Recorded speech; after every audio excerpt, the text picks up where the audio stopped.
لیکن یہ کہ امام مہدی کی حکومت قائم کرنے کے لیے کون لوگ آئیں گے؟ عرب جو ہیں وہ اندر سے کھوکھلے ہو چکے ہیں، عیاشی نے، دولت نے، پیسے نے، دولت، پیسہ، عیاشی، اس کی وجہ سے کھوکھلے ہو چکے ہیں۔ یہاں میں آپ کو دو حدیثیں سنانا چاہتا ہوں۔ سنن ابن ماجہ کی روایت ہے حضرت ابو ہریرہ سے رضی اللہ تعالی عنہ، قال قال رسول اللہ صلی اللہ علیہ وسلم اذا وقعت الملاحم بعث اللہ بعثا من الموالی ہم اکرم العرب فرسا واجودہ سلاحا یوید اللہ بہم الدین، رواہ ابن ماجہ عن ابی ہریرہ رضی اللہ تعالی عنہ۔ جب ملاحم کا دور شروع ہوگا تو اللہ تعالیٰ اٹھائے گا ایک لشکر یا لشکروں پر لشکر موالی میں سے۔ موالی کون ہے؟ عربوں نے جب فتح کیا تھا اس پورے علاقے کو خلافت راشدہ کے دوران، اور پھر وہ لوگ جو ہے، ایک رائے تو یہ تھی کہ انہیں غلام بنایا جائے سارے آبادیوں کو، لیکن یہ کہ حضرت عمر کا اجتہاد تھا، اس کے مطابق جو غلام نہیں بنایا گیا تو وہ موالی کی حیثیت رکھتے ہیں۔ عربوں میں دم نہیں ہے، موالی میں سے لشکر اٹھیں گے کہ جو در حقیقت حضرت مہدی کی حکومت کو قائم کریں گے۔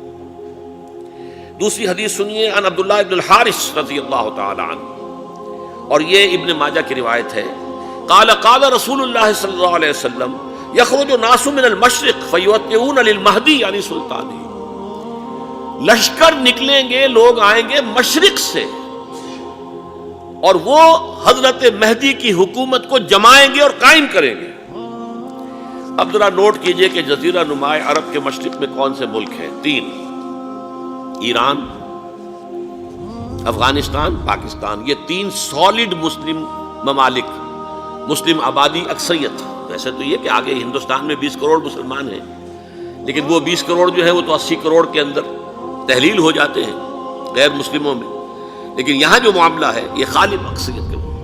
ان میں سے ایران کا معاملہ جہاں تک ہے، نمبر 1 یہ کہ وہ شیعہ عقائد کے حصار میں بند ہے، اس سے ادھر ادھر ہونا اس کے لیے ممکن نہیں۔ حدیث میں یہ بھی آتا کہ اصفہان سے 70,000 یہودی دجال کا ساتھ دیں گے، لیکن بہرحال خراسان ایک صوبہ ہے افغانستان کا اس وقت بھی شمال مشرقی کونے میں، مجھے امید ہے وہاں سے خیر کی، کیونکہ خراسان کا لفظ وہاں پہ شامل ہے، اور حضور کی حدیث میں بعد میں آپ کو سناؤں گا کہ خراسان سے فوجیں چلیں گی جو یروشلم کو دوبارہ حاصل کریں گی، فتح کریں گی، جیسے پہلے یروشلم کھویا عربوں نے تھا، دوبارہ حاصل کیا تھا کرد نے، کرد خون صلاح الدین ایوبی رحمۃ اللہ علیہ، ایسے اب پھر عربوں نے کھویا ہے، لیکن لینے والے خراسان سے لشکر آئیں گے۔ یخرج من خراسان رایات سود لا یردها شیء حتی تنصب بإیلیا، خراسان کے علاقے سے کالے علم لے کر لشکر چلیں گے جن کے رخ کو کوئی موڑ نہیں سکے گا جب تک کہ وہ جا کر یروشلم میں نصب نہ ہو جائے۔ اس کے بعد نام آتا ہے پاکستان کا۔ یہ ہے میری اور آپ کی داستان، اور یہ ہے سبب جس کی وجہ سے کہ میں آپ سے یہ گفتگو کر رہا ہوں۔ اصل میں تو کس لیے؟ محض ایک علمی استفادہ، محض اپنی بات آراء کو ظاہر کرنے کا شوق نہیں، بلکہ یہ کہ اپنی ذمہ داری ہم پہچانیں کہ ہم کس مقام پر کھڑے ہیں۔ دیکھیے، اس پاکستان کے بارے میں یا ہندوستان کے بارے میں علامہ اقبال نے کہا تھا اپنے ترانہ ملی میں، میرے عرب کو آئی ٹھنڈی ہوا جہاں سے، میرا وطن وہی ہے، میرا وطن وہی ہے۔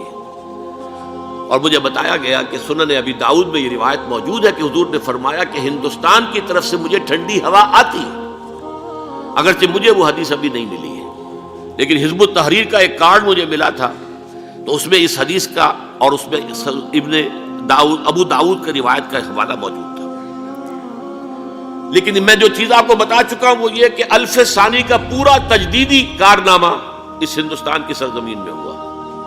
مجدد الف ثانی شیخ احمد سرندی، شاہ ولی اللہ دہلوی، سید احمد بریلوی، وہ تو ہمارے پاکستان میں آ کر جو ہے ان کا خون جذب ہوا ارض پاکستان میں۔ پھر شیخ الہند مولانا محمود حسن۔ تحریک خلافت چلی تو صرف ہندوستان میں چلی اور کہیں نہیں چلی۔ آزادی کی تحریک چلی پوری دنیا میں، وہ نیشنلزم کی بنیاد پر چلی، ملے نیشنلزم، عرب نیشنلزم، ترک نیشنلزم۔ ہمارے ہاں چلی تو اسلام کے نام پر، پاکستان کا مطلب کیا؟ لا الہ الا اللہ۔ پھر پاکستان قائم ہوا معجزے کے طور پر، بلکہ نازل ہوا ہے لیلۃ القدر میں، انا انزلناہ فی لیلۃ القدر، جیسے قرآن نازل ہوا لیلۃ القدر میں، یہ پاکستان بھی نازل ہوا لیلۃ القدر میں۔ اس کا برقرار رہنا ابھی تک معجزہ ہے۔ ہندو یہ سمجھتا تھا، کانگریس سمجھتی تھی کہ جھٹپٹ ختم ہو جائے گا۔ پھر یہ کہ اس کا قرارداد مقاصد کا پاس ہو جانا، مزید بھی اور اضافی دفعات دستور میں آ جانا، اب کمرشل انٹرسٹ کو ربا قرار دے کر حرام قرار دینا، یہ سارے لینڈ مارکس ہیں کہ جو اشارہ کر رہے ہیں کسی چیز کی طرف، معاملہ کدھر جا رہا ہے۔ پھر یہ کہ یہ جو 14ویں صدی کے مجدد تھے شیخ الہند، اس کے بعد سے کچھ ایسی شخصیتیں عظیم پیدا ہوئی ہیں ہند میں، جن کو میں سمجھتا ہوں کہ 14ویں صدی کے مجدد اور 15ویں صدی کے مجدد کے درمیان یہ 15ویں صدی کے مجدد کی راہ کو سیدھا کرنے والے، جیسے کہ حضرت یحییٰ نے کہا تھا میں تو آنے والے کا راستہ سیدھا کر رہا ہوں حضرت عیسیٰ کے لیے، ایسے ہی 15ویں صدی کے لیے امام مہدی کے لیے راستہ صاف کرنے والے سب سے پہلے علامہ اقبال، جنہوں نے اسلام کا تصور دین کی حیثیت سے دوبارہ زندہ کیا ہے، ورنہ اسلام ایک مذہب کی شکل اختیار کر چکا تھا۔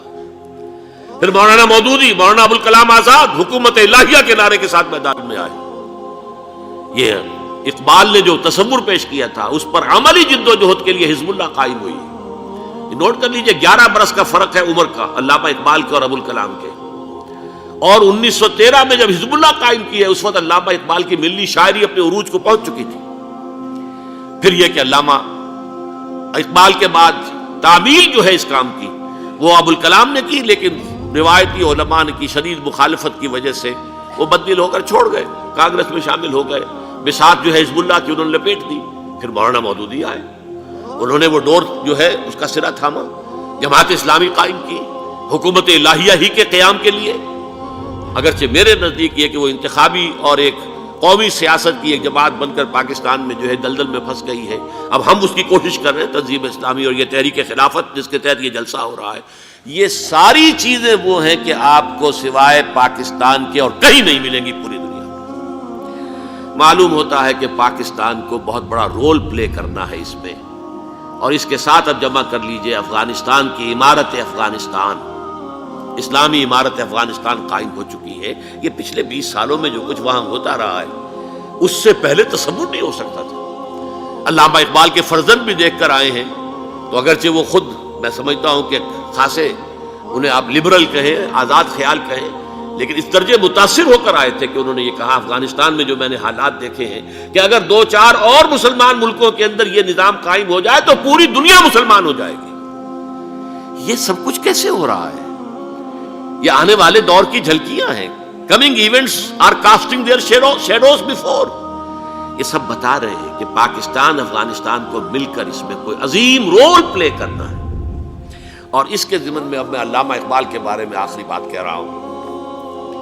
علامہ اقبال کے بارے میں عام یہ خیال ہے، انہوں نے اپنے خطبات میں مہدی کا اور نزول مسیح کا، حالانکہ میں کل پڑھ رہا تھا مولانا سید احمد اکبر آبادی رحمۃ اللہ علیہ کا ایک مقالہ ان کا کہ علامہ اقبال نے ابن خلدون کے بارے میں یہ کہا ہے کہ مہدی کا اور نزول عیسیٰ کا دونوں کا انہوں نے انکار کیا ہے، حالانکہ ابن خلدون نے نزول عیسیٰ کا انکار نہیں کیا، صرف مہدی کا انکار کیا ہے۔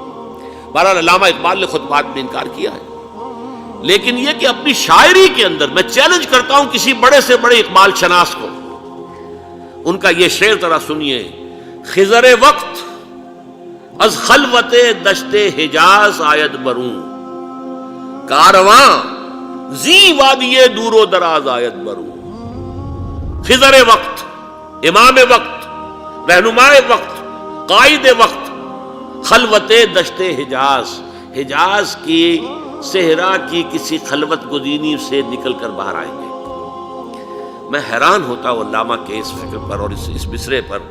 یہاں انہوں نے شیعہ اور سنی دونوں کے کانسیپٹ جمع کر دیے۔